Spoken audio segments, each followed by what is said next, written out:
consciousness with thine. May we have thy vision, that bliss of peace, of calmness, of joy, that is your consciousness. May it be ours as well. We are thine masters. Be thou ours. Again, thank you for joining us today. We'll have our Gita Satsang, and I'd like to begin with a chant and a short meditation, and then we'll proceed into our discourse for this evening. So for those of you at home, you can sing along, chant along with me.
Let us now sit up and meditate.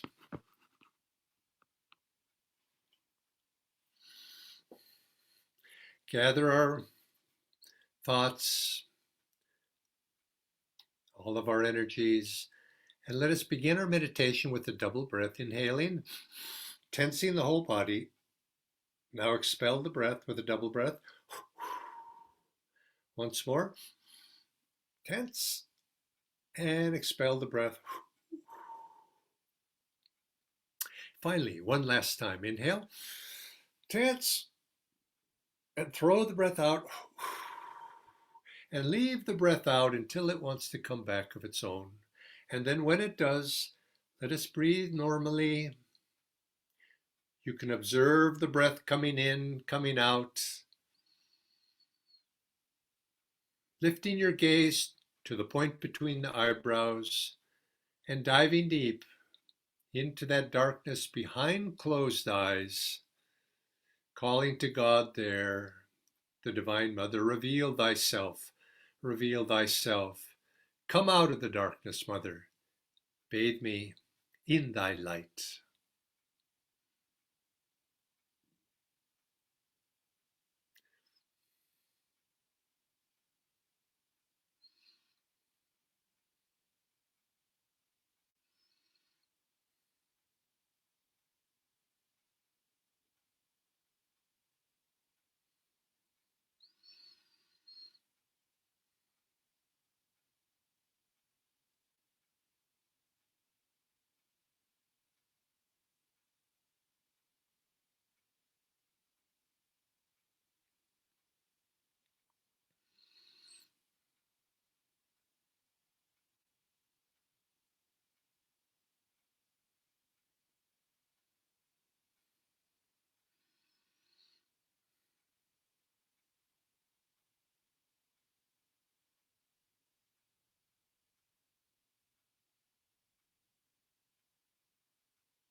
Om. Om. Om.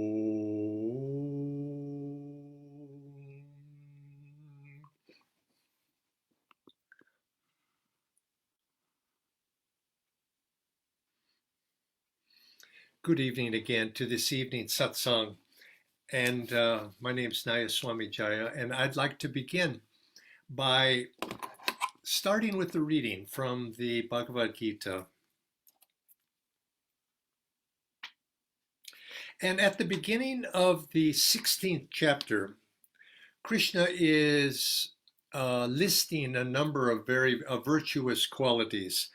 And he lists, I won't read all of them, but he lists perseverance, steadfastness of purpose, radiance of character, forgiveness, fortitude, cleanliness, absence of malice, absence of self-conceit. These qualities, O descendant of Bharata, are the endowments of those who are divinely inclined. Now, I want to pick out and highlight three of those qualities, and the three that they have a resonance with one another. And the first one is perseverance, steadfastness, and the third one is fortitude. Now you could tell that those three qualities have something in common, and I want to begin with the story that it's a story of a group of boys they were on a cricket team together, and they were a junior club, and they were engaged in a match with another team of their peers.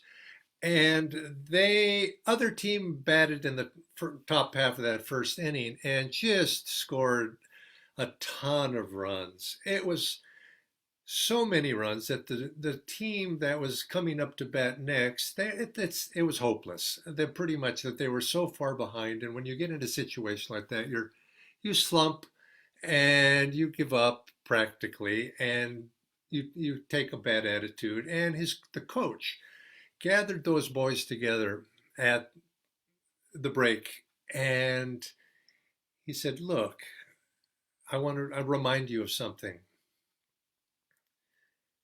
You've all heard, of course, of the great players of the past, Sachin Tendulkar. Did he ever give up?"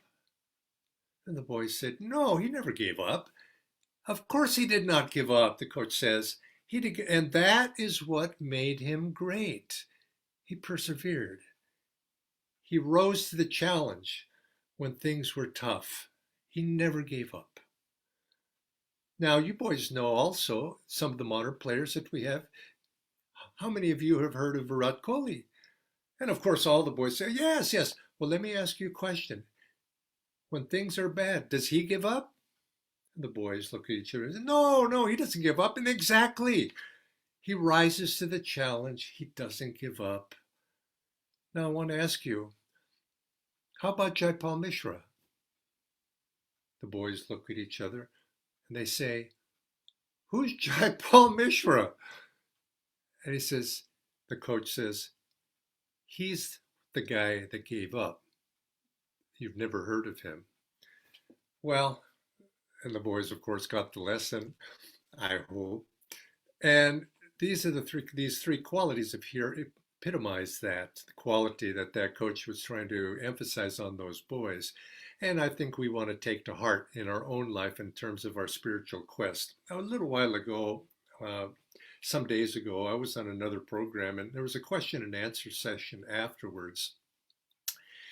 And somebody was asking me a question, and he'd say, well, Jaya, you've been doing this for a long time. You've been on this path for a while. And I said, yes, that's true. And he says, can you give me what lesson have you learned out of this? And now I was going to say these three things it occurred to me to these three things: perseverance, steadfastness, fortitude, and of course those. But I didn't say that actually. I said you've got to step back and see that this life needs to be lived in long rhythms.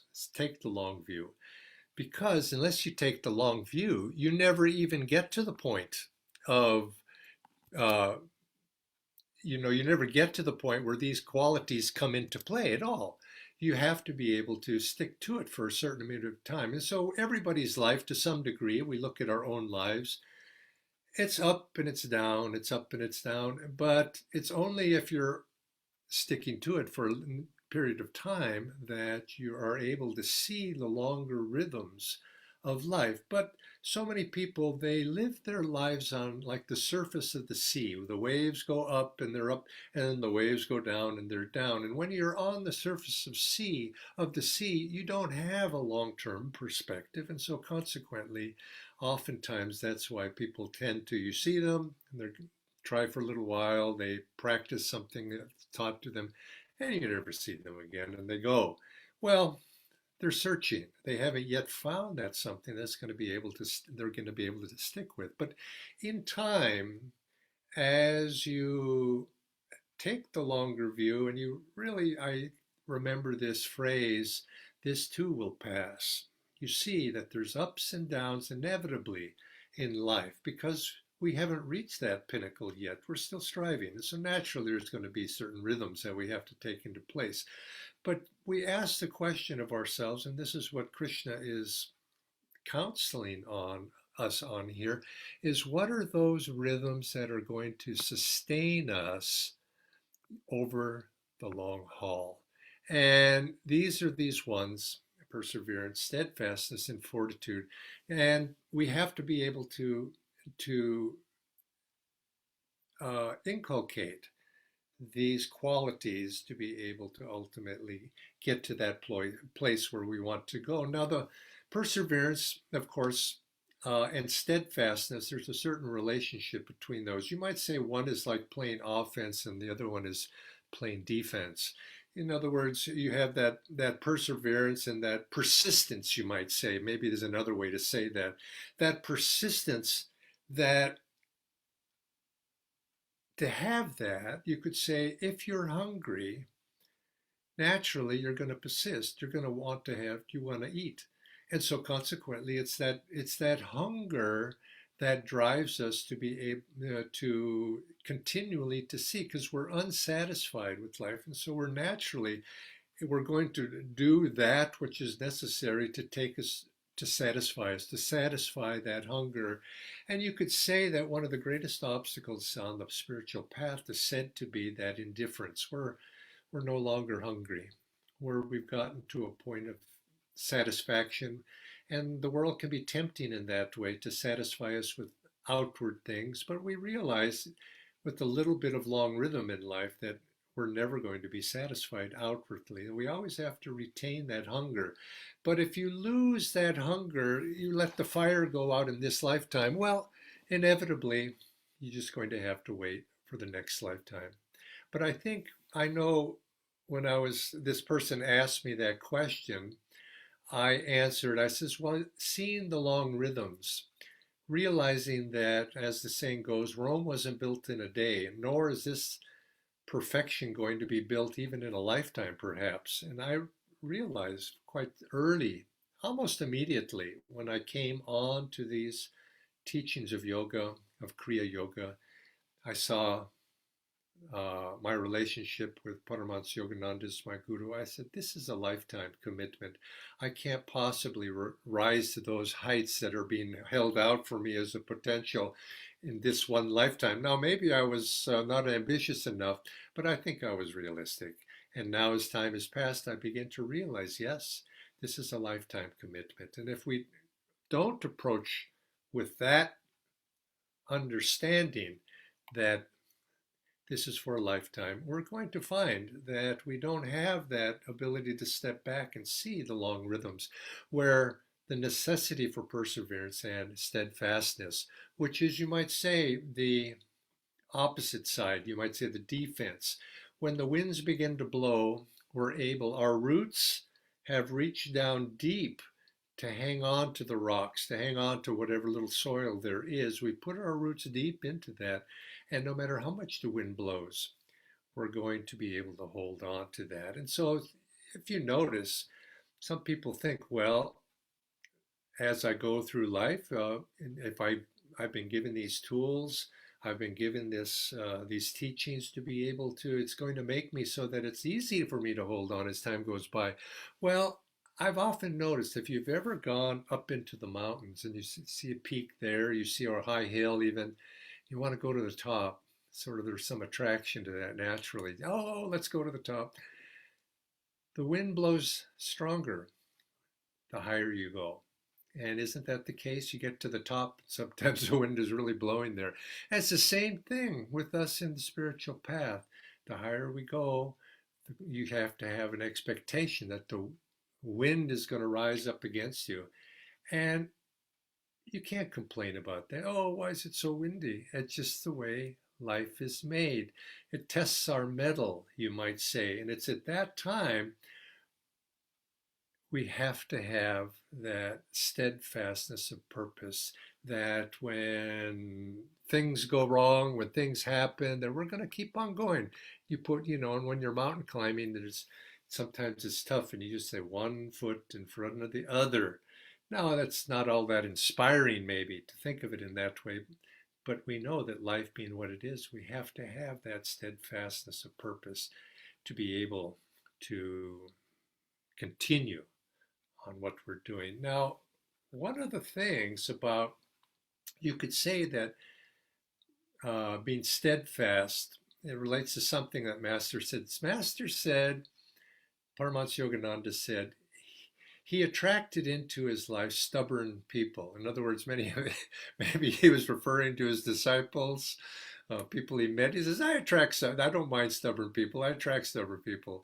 But he was saying it in a good way. And he says, because stubbornness, if taken in the right way, is actually a very good quality to have. And you find some people there, you try to get them to do something and they're not going to do it. They're going to stick to their guns and go what they want to do.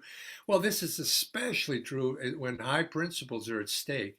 We have to have that stubbornness of purpose, but that stubbornness of, it can turn into that negative type of stubbornness if it's based on likes or dislikes or ego or prejudices, and sometimes you find people that are like that. They're very stuck on their own likes and dislikes, their own, their prejudicial point of view. And so the question comes up. Sometimes people ask, well, how can you tell the difference? I'm stubborn, and that's a good thing, isn't it? Well, I think you have to look at it and you think real stubbornness that's spiritual. You could say that steadfastness that's spiritual. There's also a calmness that goes with it. There's not a tenseness that goes with it. If you're somebody's really tense about they're holding on to a point of view and they've lost their joy of, they feel threatened, and somebody challenges them and they get real tight about it. You can see that they're revealing a sense of doubt in their own opinion. So they hold on all the tighter when they're in doubt. They just grab onto perhaps sometimes ignorance even more tightly. And there's that tenseness of grabbing. But being steadfast is not based on tenseness. It's based on conviction. When you know something, you know it.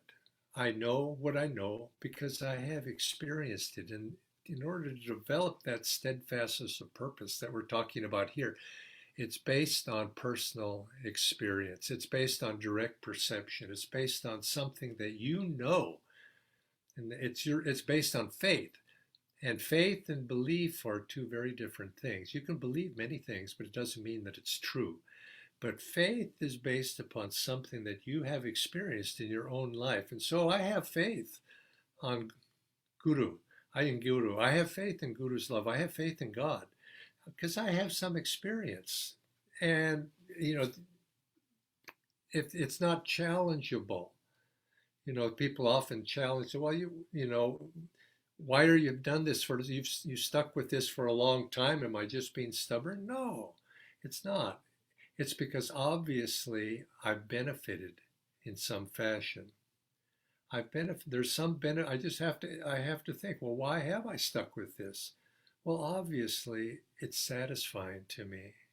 And I think unless you can, if that would just be an affirmation, someday I'm going to be satisfied. Someday I'm going to enjoy doing this meditation. I get up every morning, and if that's your attitude, you're just going to say, wait a minute. And you have to admit, if that's your attitude, that you're just doing it out of stubbornness and because somebody told you to do it, and you have no personal experience, you're not going to last very long. And something is wrong. You're not grasping some essential element. You have to be, so as you go, as you begin to develop on the spiritual path, you begin to experience little things inside. Now, you may be not samadhi and maybe not the heights of the spiritual path, but to a little bit of degree, it's changing you. And I hope in your life you're feeling some change for the better, because that's what you might say the stick-to-itness of the staying of steadfastness, of staying on the spiritual path. Ultimately, you have to come back to that, because we are alone before God in our spiritual life. We stand alone, and we have to, our spiritual life has to be based upon that. What is happening within me? Now, it helps to go one step beyond your experience, because if you just went to your experience, that's limited. But if you have an experience that this is true, and if that's the case, well, maybe that next step, those things that have been held out as potentials, maybe they're true as well. So we have to go one step beyond. So we have this persistence or perseverance, this steadfast of purpose, and then we have this third quality, which is fortitude. Now, fortitude is something that uh, uh, it sounds like it's the others, but I want to read something that Swamiji says in his commentary about this one particularly, because I hadn't thought of it in this way. So hold on a second. And Swami defines fortitude. Fortitude, or patience in a spiritual sense, means to keep the compass of your intention ever pointed toward the pole star of high purpose, no matter how many influences intrude or deflect it. In other words, you have to keep your eye on the goal.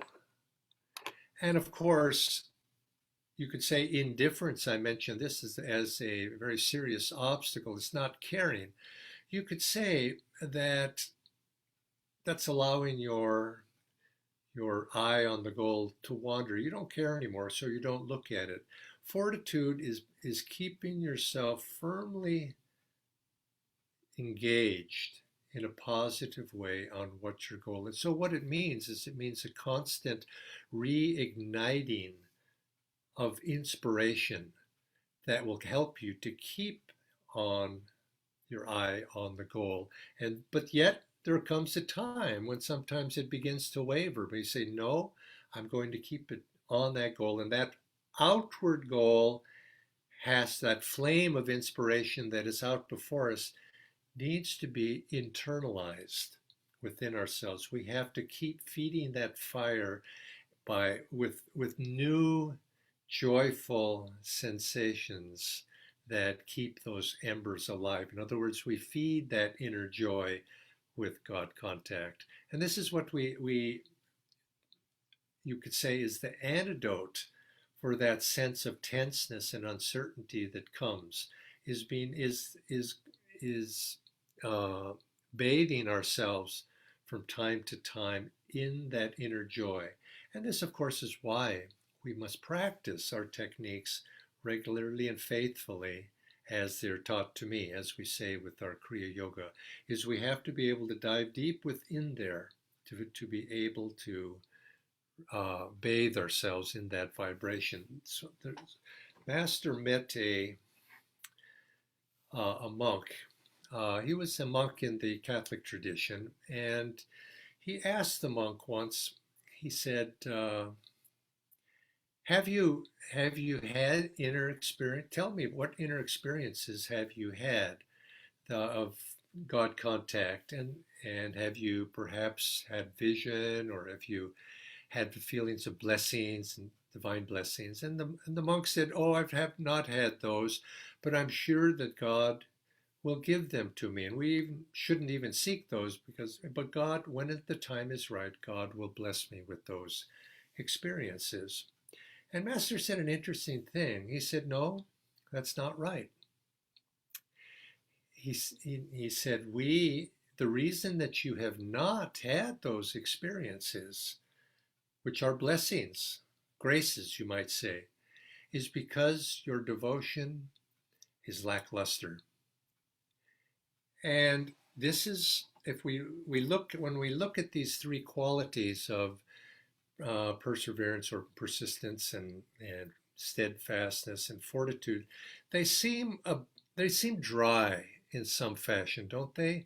I mean, it's just like through my will, I'm going to, no matter what happens, I'm going to hang in there. Now, it's admirable, and I don't want to demean them in any way. They're admirable, and they're not only admirable, they're absolutely essential qualities, but yet they don't inspire us, you might say, to great heights. And that, in the case, if we're relying simply on those good qualities of stick-to-itness and spiritual stubbornness, and we're not experiencing the divine graces that take us on those parts of the spiritual path where we don't need to be spiritually stubborn, we don't need to be steadfast, because we're in that divine flow, then I would refer us back to that story of Master. Our devotion is lackluster, because it comes back to that, is that when our devotion is alive, when our devotion is strong, when our devotion is on fire, you could say, we find that the spiritual path, almost in a sense, I don't want to say this to jinx anybody or myself, but it comes easy. You could say we're clear sailing, as Master said. And that clear sailing, that what prevents it? It's the choppiness of the water that we're sailing through, you could say, is there's all these obstacles of likes and dislikes and all of those things that disrupt our ability to go forward. And it's the lack of the wind of divine grace pushing our sails. That sailing is, there's no wind behind our sails. And that wind behind our sails is the power of divine grace that comes when we stoke those fires of devotion. You know, there's an interesting thing you notice, when a fire gets big, and this is what they teach you in fire prevention training. We live, where I stay in America, in a very forested area. And so consequently, there's a hazard of forest fires. And you have to be cautious in the dry season, because you can get a forest fire going. And once a forest fire gets going, especially during windy times when it's already windy, but when a forest fire gets going, it creates its own wind. Yeah, and it creates its own wind because the heat of the fire is rising up. And when that heat rises up, it creates you might say, a vacuum there, where it draws in from all around. It draws in the wind. And so you can get these, in big, big fires, you can get these hurricane force winds that are created just by the fire itself, which basically stokes it. And this is how devotion is as well. We start with a little flame, this little flame of devotion. That's, you could say, you could think of that as a devotion in our heart. And sometimes it's but an ember, and we puff on that little devotional effort, and it bursts up into flame. Well, that's not the end of it, just to get a little flame burning in the candle like that. We have to feed that flame. And you'll find that as that flame gets fed, it begins to draw in support, seemingly without much effort. And so consequently, I know all of us have felt dry at times. Well, sometimes think of the dryness like in the forest. When the twigs and the branches and everything is dry, that's the time when the fire actually has a good chance to get started. So think of it as that. If you're at nighttime, if you're meditating, and I find at nighttime, uh, my mind is tired more than it is in the morning. So I can't concentrate in the same way as I do in the morning. I can do my Aung San concentration, and I can keep my mind in Kriyas better in that time. But in the evening, I'm a little bit tired, the body's tired. And if that doesn't come, that innerness doesn't come naturally to me because of that, I turn to devotion. And I offer the dry sticks of my lack of faith or the lack of feeling, and think of it. The more dry they are, the more ready they are to burn. And as that fire begins to grow, it begins to draw in. But it's hard to get it started.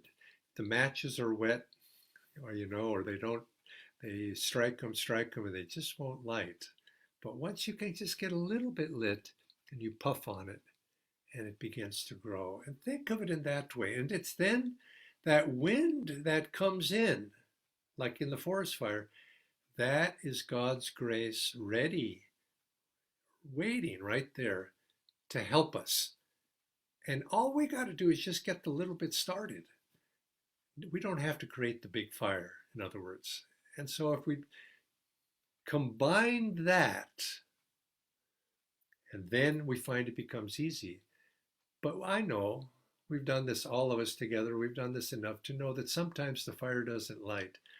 And if that goes on, we need these other qualities: perseverance, steadfastness in the midst of the storm, hang on to the rocks when you're climbing, and fortitude, the keeping our eye on the goal. The mountain's right there. I can see it. I can see it. I'm going to get to the top.